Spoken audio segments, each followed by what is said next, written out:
सद्गुरु को नमन। जय श्री मधुसूदन। आज मैं आपको भगवत गीता का 5वां अध्याय सुनाने जा रही हूँ। 5वां अध्याय शुरू करने से पहले मैं आपको जो बाकी 4 अध्याय थे उनके बारे में याद दिलवाना चाहती हूँ। जैसे भगवत गीता के अंदर जो प्रथम अध्याय था उसके अंदर सैन्य निरीक्षण उसका नाम था, जिसके अंदर दुर्योधन जो था वो सैन्य निरीक्षण करता है और अर्जुन जो थे उन्होंने भगवान श्री कृष्ण से अपने युद्ध ना करने की इच्छा प्रकट करी थी। द्वितीय अध्याय जो था वो गीता सार, उसके अंदर गीता सार का एक नाम सांख्य योग भी है। उस अध्याय का नाम सांख्य योग के अंदर भगवान ने ज्ञान योग और कर्म योग के बारे में बताया था। सांख्य योग में भगवान ने ये बताया था कि कोई भी कर्म जब हम करते हैं तो उसके अंदर अपने को कर्ता नहीं मानना है। और ज्ञान योग क्या होता है? ज्ञान यही ज्ञान है कि आत्मा का ज्ञान जो है, भगवान कहते हैं कि आत्मा अजर अमर है, वो कभी नहीं मरता। और अर्जुन को ये उपदेश देते हैं कि जिन सगे संबंधियों के लिए तुम इतने व्याकुल हो रहे हो वो भी पहले भी वो नहीं थे और आगे भी वो नहीं रहेंगे। तो इसलिए जो आत्मा है वो अजर अमर है, तो इसलिए तुम ये इस चीज़ का शोक मत करो कि तुम्हें युद्ध नहीं करना। और कर्म योग जो बताते हैं भगवान श्री कृष्ण अर्जुन को यही समझाते हैं, वो यही बोलते हैं कि कर्म योग करो अपना, क्योंकि तुमको कर्म करने के लिए ही तुम बने हो, क्षत्रिय हो और तुम्हारा कर्तव्य है कि तुम कर्म करो और कर्म अच्छा है या बुरा उसका फल तुम मुझ पर छोड़ दो। तो इस प्रकार से सांख्य योग में भगवान अर्जुन को ये सब समझाते हैं। जो द्वितीय अध्याय था, तृतीय अध्याय जो था, तीसरा अध्याय, उसके अंदर भगवान कर्म योग उसका नाम था। कर्म योग के अंदर भी भगवान आगे और डिटेल में बताते हैं अर्जुन को कि किस प्रकार से मैं भी कर्म करता हूँ और मैं कर्म करते हुए भी कर्म से नहीं बंधता, उसी प्रकार तुम भी कर्म से बंधो मत और अपने कर्म को करो। साथ ही भगवान समत्व के भाव पर जोर देते हैं। वो कहते हैं कि जो पुरुष हर स्थिति में समत्व का भाव रखता है, सुख दुख में, सिद्धि असिद्धि में समत्व का भाव रखता है, तो वो पुरुष ही श्रेष्ठ होता है और वही हर कर्म बंधन से अपने को मुक्त कर पाता है। तो ये भगवान ने तृतीय अध्याय कर्म योग के अंदर बताया था। उसके बाद जो चतुर्थ अध्याय था दिव्य ज्ञान, उसका एक नाम ज्ञान कर्म संन्यास योग भी है। तो ज्ञान कर्म संन्यास योग के अंदर भगवान श्री कृष्ण को जो हैं वो अर्जुन को फिर यही बताते हैं, जैसा इसका नाम है ज्ञान कर्म संन्यास योग, मतलब ज्ञान के द्वारा अपने कर्मों को इतना पहचान लो कि आप कर्म करते हुए कर्मों से बंधो नहीं। ज्ञान से आपने अपने को इतना उजागर कर लिया कि आप कर्म कर रहे हो, कर्म से नहीं बंध रहे। इसका मतलब आप कर्म से क्या कर रहे हो? कर्म करते हुए भी कर्म से आपने संन्यास ले लिया है। तो ये नाम जो है वह सार्थक करता है इस अध्याय को, चौथे अध्याय को, ज्ञान कर्म संन्यास योग। तो ज्ञान के द्वारा अपने को प्रकाशित करके कर्म करो और कर्म करते हुए अपने को कर्ता मत मानो, आसक्ति रहित कर्म करो, कर्म से बंधो नहीं। तो ये अध्याय जो था चौथा अध्याय था।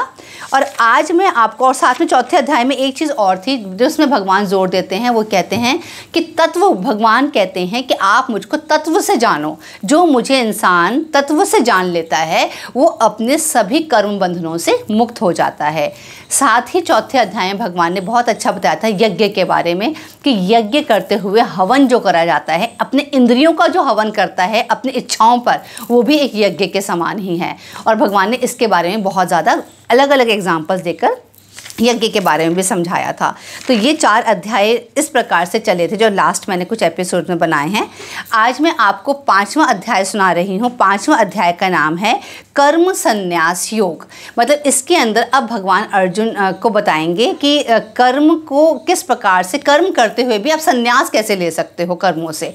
कर्म योग तुम करो, अर्जुन को कहते हैं भगवान कि तुम कर्म तो करोगे मगर कर्मों के बंधन से ना बंध कर किस प्रकार से संन्यास लेते हुए भी तुम कर्म कर सकते हो, उन कर्मों से बंधन से मुक्त होकर भी कर्म कर सकते हो। तो आज के अध्याय के अंदर मैं आपको ये सुनाने जा रही हूँ, आप इसको ध्यान से सुनिएगा। तो बिना देर करे शुरू करते हैं।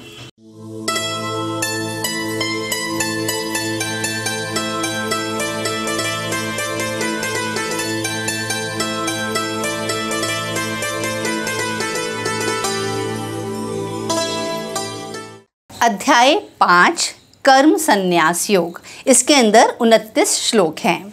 अर्जुन बोले, हे कृष्ण, आप कर्मों के संन्यास की और फिर कर्मयोग की प्रशंसा करते हैं, इसलिए इन दोनों में से जो एक मेरे लिए भली भांति निश्चित कल्याणकारक साधन हो उसको कहिए। मतलब यहाँ पर अर्जुन वही वाली बात कह रहे हैं कि कर्मों से संन्यास की आप बात करते हैं और कभी आप कहते हैं कर्मयोग करो, तो मेरे लिए क्या अच्छा है आप निश्चित करके मुझे वो बताइए।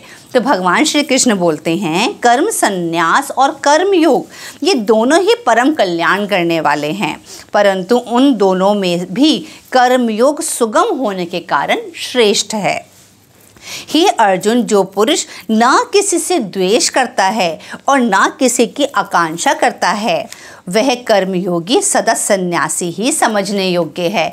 अब आप यहाँ पर बहुत ध्यान से समझिएगा कि भगवान किस प्रकार से कर्म संन्यास और कर्म योग के बारे में तो बता रहे हैं, मगर साथ में वो यहाँ पर ये बता रहे हैं कि कर्म योगी जो है, कर्म जो करने का जो वाला जो पुरुष है, उसको कर्म करते हुए भी वो सन्यासी किस प्रकार से कहला सकता है। मतलब दोनों चीज़ों को भगवान मिक्स कर रहे हैं इसके अंदर।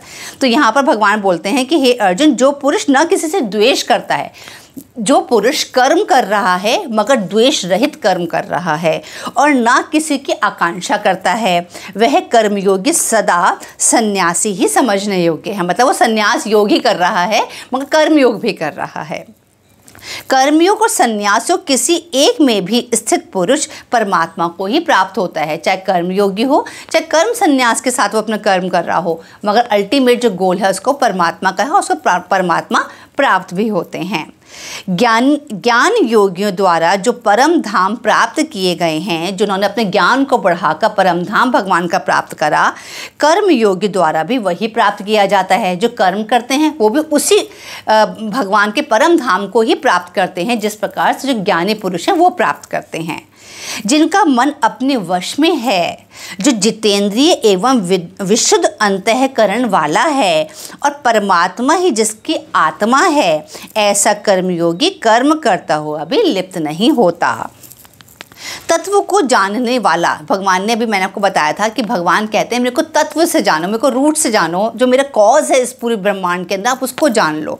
तो भगवान कहते हैं जो उस चीज़ को जान जाता है, तत्व को जानने वाला सांख्य योगी, जो कर्म को मेरे ऊपर छोड़ देता है, वो सांख्य योगी तो देखता हुआ, सुनता हुआ, स्पर्श करता हुआ, सूंघता हुआ, भोजन करता हुआ, गमन करता हुआ, सोता हुआ, श्वास लेता हुआ, बोलता हुआ, त्यागता हुआ, ग्रहण करता हुआ तथा आँखों को खोलता हुआ और मूंदता हुआ भी सब इंद्रियां अपने अपने अर्थों में बरत रही हैं, इस प्रकार समझकर निसंदेह ऐसा माने कि मैं कुछ भी नहीं करता हूँ। जो पुरुष सब कर्मों को परमात्मा में अर्पण करके और आसक्ति को त्याग कर कर्म करता है, वह पुरुष जल में कमल के पत्ते की भांति पाप से लिप्त नहीं होता। यहाँ पर भी भगवान, आप जब गीता का पूरी श्रीमद् गीता सब सुनेंगे पूरी, तो इसका जो निचोड़ निकल के आएगा वो यही आएगा। भगवान ने बहुत अलग अलग तरीके से यही बताने की कोशिश करी है कि कर्म करना है बट कर्म के बंधन से नहीं बंधना। जो इंसान कर्म करता है, कर्म के बंधन से नहीं बंधता, वो भी एक प्रकार का सन्यासी है और उसको भी एक प्रकार का एक परम गति प्राप्त होगी।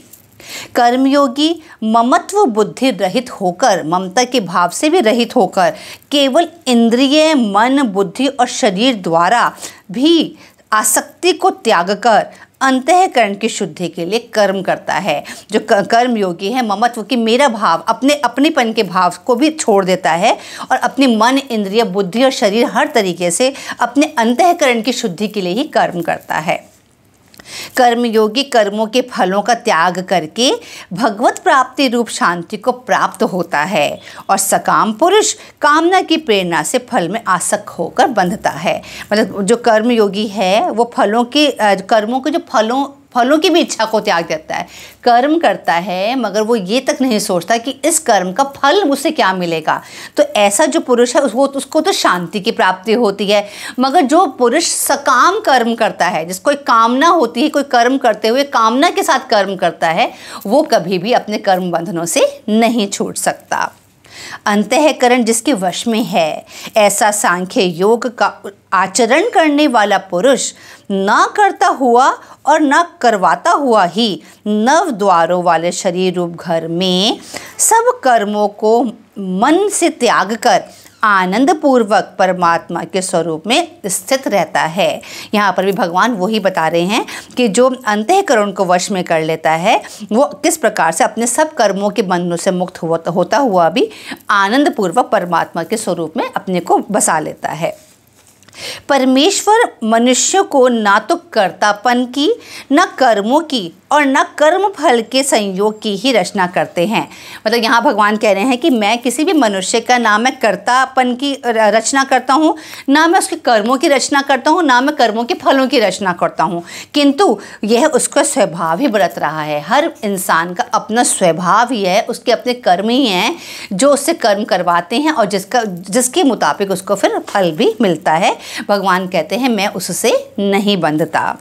सर्वव्यापी परमेश्वर न ही किसी के पाप कर्मों को और न किसी के शुभ कर्मों को ही ग्रहण करता है, किंतु अज्ञान के द्वारा ज्ञान ढका हुआ है, उसी से सब अज्ञानी मनुष्य मोहित हो रहे हैं। परंतु जिसका वह अज्ञान परमात्मा के तत्व ज्ञान द्वारा नष्ट कर दिया गया है, उनका वह ज्ञान सूर्य के सदृश उस सच्चिदानंद घन परमात्मा को प्रकाशित कर देता है। यहाँ फिर भगवान यही कह रहे हैं कि उस अज्ञान को जो हटा देता है उस और भगवान को तत्व की तरह से समझ लेता है कि तत्व क्या है भगवान का, उसको कौन प्राप्त होते हैं, उसे परमात्मा प्राप्त होते हैं। जिनका मन तद्रूप हो रहा है, जिनकी बुद्धि तद्रूप हो रही है और सच्चिदानंद घन परमात्मा में जिनका एक ही भाव स्थित है, ऐसे तत्परायण पुरुष ज्ञान के द्वारा पाप रहित होकर परम गति को प्राप्त हो जाते हैं। वे ज्ञानी जन विद्या और विनय युक्त ब्रह्मांड में तथा गौ, हाथी, कुत्ते और चंडाल में भी समदर्शी ही होते हैं। जिनका मन संभाव में स्थित है, उनके द्वारा इस जीवित अवस्था में ही संपूर्ण संसार जीत लिया गया है, क्योंकि परमात्मा निर्दोष और सम हैं, इससे वे परमात्मा में ही स्थित हैं। यहाँ पर भी भगवान समभाव रखने वाले पुरुष की बात कर रहे हैं कि जिसने अपने मन को समभाव की स्थिति में रख लिया है उसको भी परमात्मा प्राप्ति होती है। जो पुरुष प्रिय को प्राप्त होकर हर्षित नहीं होता और अप्रिय को प्राप्त होकर उद्विग्न नहीं होता, वह स्थिर बुद्धि, संशय रहित ब्रह्मवेत्ता पुरुष पर ब्रह्म परमात्मा में एक ही भाव में नित्य स्थित रहता है। जो कभी भी समभाव रहने वाला, जो बहुत प्रसन्न नहीं होता, जो बहुत दुखी नहीं होता, समत्व के भाव से रहने वाला परमात्मा में स्थित माना जाता है। बाहर के विषयों में आसक्ति न रखने वाला साधक आत्मा में स्थित सात्विक आनंद को प्राप्त होता है। जो बाहर के विषयों के अंदर जो अपना आनंद से अपने को हटा लेता है और अंतःकरण के आनंद को पहचानता है, वो उसको सात्विक आनंद की प्राप्ति होती है। तदंतर वह परब्रह्म परमात्मा के ध्यान रूप योग में स्थित पुरुष अक्षय आनंद को प्राप्त होता है और आखिरी में उसको क्या मिलता है? अक्षय आनंद मिलता है। जो ये इंद्रिय तथा विषयों के संयोग से उत्पन्न होने वाले सब भोग हैं, मतलब हमारी इंद्रियां और जो उसके विषय हैं उससे उत्पन्न होने वाले जितने भी भोग हैं हमारे इस पूरे दुनिया के अंदर, जिन चीज़ों के अंदर हम हमेशा अपने मन को लगा कर रखते हैं, यद्यपि वो विषय जो हैं वो विषय पुरुष को सुख देने वाले हैं। मतलब इंद्रियों के जो सुख हैं, इंद्रियों के विषय के जो सुख हैं, वो सारे सुख किसी भी पुरुष को सुख तो दे सकते हैं, तो भी दुख के ही हेतु होते हैं और आदि अनंत वाले अर्थात अनित्य होते हैं। मतलब उनका शुरुआत भी होती है, उनका अंत भी हो जाता है उन सुखों का। परंतु इसलिए हे अर्जुन, बुद्धिमान विवेकी पुरुष उसमें नहीं रमता, मतलब उसमें उसको अपने में समाता नहीं है। जो विवेकी पुरुष होता है, जितनी भी हमारी इंद्रियों के द्वारा और उनके विषयों के द्वारा जो भोग भोगे जाते हैं, भगवान कह रहे हैं कि वो अनित्य हैं, मतलब वो एक दिन समाप्त हो जाएंगे। इसलिए जो बुद्धिमान पुरुष है वो इसके साथ नहीं बंधता। जो साधक इस मनुष्य शरीर में शरीर का नाश होने से पहले ही काम क्रोध से उत्पन्न होने वाले वेग को सहन करने में समर्थ हो जाता है, वही पुरुष योगी है और वही सुखी भी है। भगवान ये यहाँ पर बता रहे हैं कि शरीर का जब अंत हो उससे पहले अपने काम और क्रोध को वश में जो कर लेता है वह पुरुष योगी है और वही सुखी भी है। जो पुरुष अंतर आत्मा में ही सुख वाला है, आत्मा में ही रमण करने वाला है तथा आत्मा में ही ज्ञान वाला है, वह परब्रह्म परमात्मा के साथ एक ही भाव को प्राप्त योगी शांत ब्रह्म को प्राप्त होता है। जिनके सब पाप नष्ट हो गए हैं, जिनके सब संशय ज्ञान के द्वारा निवृत्त हो गए हैं, जो संपूर्ण प्राणियों के हित में रत हैं और जिनका जीता हुआ मन निश्चल भाव से परमात्मा में स्थित है, वे पुरुष शांत ब्रह्म को प्राप्त होते हैं। यहाँ पर भगवान बता रहे हैं कि शांत ब्रह्म को कौन कौन पुरुष प्राप्त हो सकते हैं। काम क्रोध से रहित जीते हुए चित्त वाले परब्रह्म परमात्मा का साक्षात्कार किए हुए ज्ञानी पुरुषों के लिए सब ओर से शांत परब्रह्म परमात्मा ही परिपूर्ण है। बाहर के विषय भोगों का चिंतन न करता हुआ नेत्रों की दृष्टि को भ्रकुटी के बीच में स्थित करके तथा नासिका में विचरने वाले प्राण और अपान वायु को सम करके जिनकी इंद्रियां, मन और बुद्धि जीती हुई है, ऐसा जो मोक्ष परायण मुनि इच्छा भय और क्रोध से रहित हो गया है, वह सदा मुक्त ही समझो। मतलब इसके अंदर प्राण वायु के बारे में भगवान बता रहे हैं कि प्राण वायु को भी सम कर लिया गया है, प्राण और अपान वायु को सम कर लिया और अपने जो भ्रकुटी मतलब यहाँ भ्रकुटी के बीच में यहाँ पर अपने उसको स्थित करके चिंतन जो करता है वो पुरुष भी जो है वो भी आप मुक्त ही समझिए। मेरा भक्त मुझको सब यज्ञ और तपों का भोगने वाला, संपूर्ण लोकों के ईश्वर का भी ईश्वर तथा संपूर्ण प्राणियों का सुहृद अर्थात स्वार्थ रहित दयालु और प्रेमी ऐसा तत्व से जानकर शांति को प्राप्त होता है। भगवान कहते हैं अर्जुन को कि जो मुझको इस प्रकार से जानता है, किस प्रकार से जानता है कि मुझको संपूर्ण लोकों के ईश्वर का भी ईश्वर मानता है, जो संपूर्ण प्राणियों का सुहृद मानता है मुझे और जो स्वार्थ रहित दयालु और प्रेमी मुझको मानता है, ऐसे तत्व से मुझको जानने वाला जो पुरुष है वो शांति को प्राप्त होता है। तो इस प्रकार आज मैंने आपको 5वां अध्याय सुनाया है। 5वां अध्याय मुझे लगता है कि ये इसके अंदर जो पहले के 4 अध्याय थे एक तरह से उनको क्लब करके उनको और अच्छे शब्दों के द्वारा भगवान ने अर्जुन को समझाने की कोशिश करी है, जिससे अर्जुन का सारा अज्ञान जो है वो मिट जाए। और ये सब जब अध्याय हम सुनते हैं और पढ़ते हैं तो हमारे दिमाग भी बहुत खुलता है, हमको भी इस जीवन और मृत्यु का रहस्य समझ आता है और हम भी कहीं ना कहीं कुछ सेकंड्स के लिए ही सही चाहे हम जुड़ने की कोशिश करते हैं और ये कोशिश कर सकते हैं कि कर्म करते हुए भी कर्म के बंधन से हम किस प्रकार से मुक्त रह सकते हैं। उम्मीद करती हूँ आज का एपिसोड आपको अच्छा लगा होगा। अपने नेक्स्ट एपिसोड में दोबारा आपसे मिलती हूँ। हरि ओम तत्सत।